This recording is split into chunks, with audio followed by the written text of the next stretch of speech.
Bonjour à tous, je vous présente aujourd'hui une histoire sur Marie-Antoinette. Un exemple de prodigalité éhontée, une incarnation grandiose de la vanité humaine, un collier créé pour une favorite et qui a ruiné la monarchie française. Aujourd'hui, vous attendez un article sur l'une des plus célèbres escroqueries de l'histoire de l'Europe. Le destin de Jeanne de La Motte-Valois comporte trop d'inconnus, les réalisateurs et les écrivains romancent son image, les historiens la qualifient d'escroc ordinaire.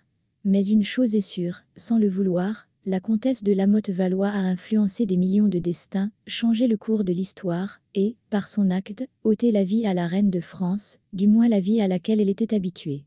Parmi les acteurs du drame, qui s'est déroulé autour de la cour royale, il semble qu'il n'y ait pas un seul personnage positif. Jugez-en par vous-même. Le collier de la reine, composé des diamants les plus purs, a été créé par les joailliers de la cour sur ordre de Louis XV pour sa favorite permanente, la comtesse du Barry. Bien entendu, les maîtres n'ont reçu aucune avance ni garantie, de sorte que les malheureux joailliers ont dû s'endetter lourdement pour satisfaire le caprice royal. De manière inattendue, mais tout à fait prévisible, à l'âge de 64 ans, Louis XV meurt sans avoir payé un bijou qui a coûté une fortune.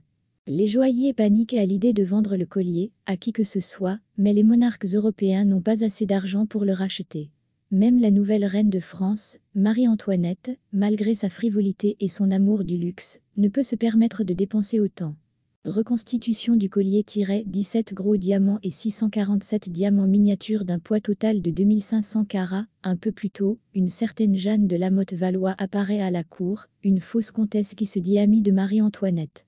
L'histoire de ses origines est si sombre et si confuse que, même à l'époque, il n'était plus possible de discerner ce qu'était cette femme. Ce qu'il faut savoir sur Jeanne, c'est qu'elle avait un rare don de persuasion, qu'elle avait du sang-froid dans les situations extrêmes, et qu'elle savait exactement ce qu'elle voulait. C'est vers elle que se tournent les pauvres bijoutiers.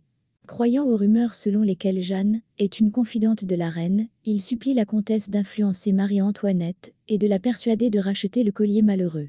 L'esprit de Jeanne reconstitue rapidement le bon puzzle, et de nouveaux personnages entrent en jeu. L'un d'entre eux est le cardinal Louis de Rogan. Le cardinal, malgré son statut élevé, en voulait plus. L'homme riche et vaniteux a longtemps caressé le rêve de devenir le Premier ministre de France. Mais ses projets ambitieux sont entravés par la froideur incompréhensible de la reine et, par conséquent, du roi Louis XVI, qui subit l'influence de sa femme. C'est la vanité du cardinal Rogan, qui ne se distingue ni par son intelligence ni par son habileté particulière, qui fait de lui un jouet entre les mains des aventuriers.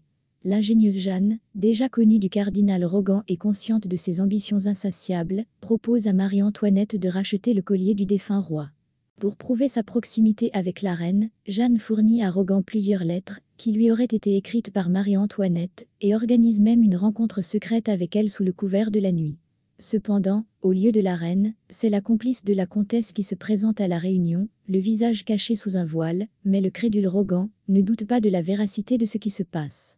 Lorsque Jeanne de Valois entend parler des bijoux d'une valeur de 1,6 million de livres, le projet de l'enlever naît instantanément. Si des doutes s'insinuent dans l'âme du crédule cardinal, ils sont élégamment dissipés par son confident, le comte Cagliostro, qui est de mèche avec Jeanne de Valois.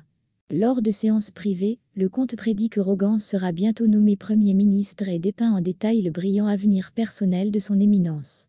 Les fantasmes concernant les faveurs de la reine et la promotion proche de lui éclipsent tellement les yeux et l'esprit du cardinal, que Rogan accepte les conditions exprimées par la comtesse. Par son intermédiaire, le cardinal effectue le premier paiement du collier et remet des lettres de garantie par lesquelles il s'engage à payer le solde de la somme. Le collier, comme vous l'avez deviné, reste entre les mains de l'entreprenante comtesse. Le premier versement du cardinal a calmé les malheureux joailliers, qui ne se sont plus inquiétés du sort des bijoux. Et pour rien.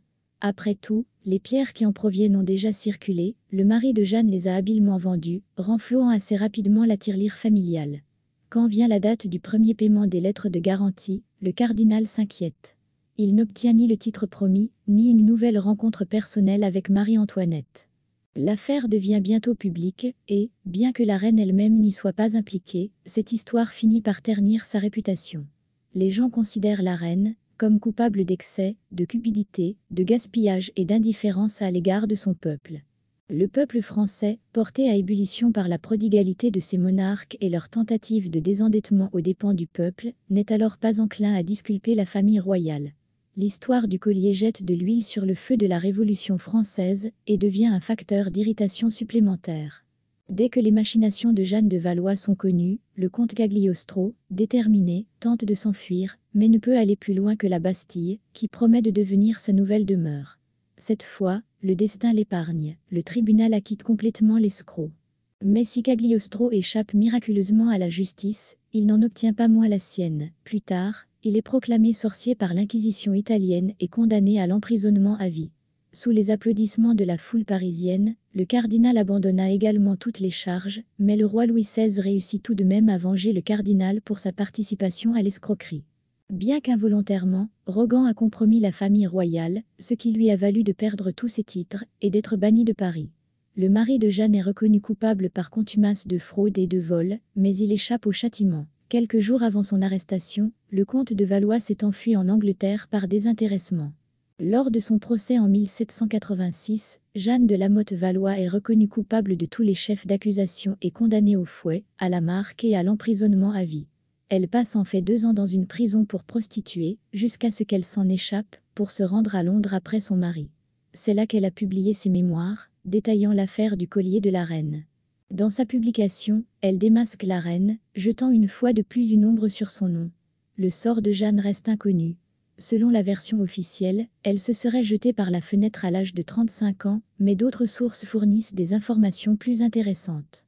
Elles indiquent que le nom de la comtesse dans le mémorable 1812 était connu en Russie, et que notre héroïne elle-même était membre de nombreuses maisons aristocratiques de Saint-Pétersbourg. Après avoir changé de nom et pris la nationalité russe, Jeanne vécut encore 14 ans en Russie et mourut paisiblement à l'âge de 70 ans. Pas mal comme fin pour une femme condamnée à mort, n'est-ce pas? Merci d'avoir regardé ce film.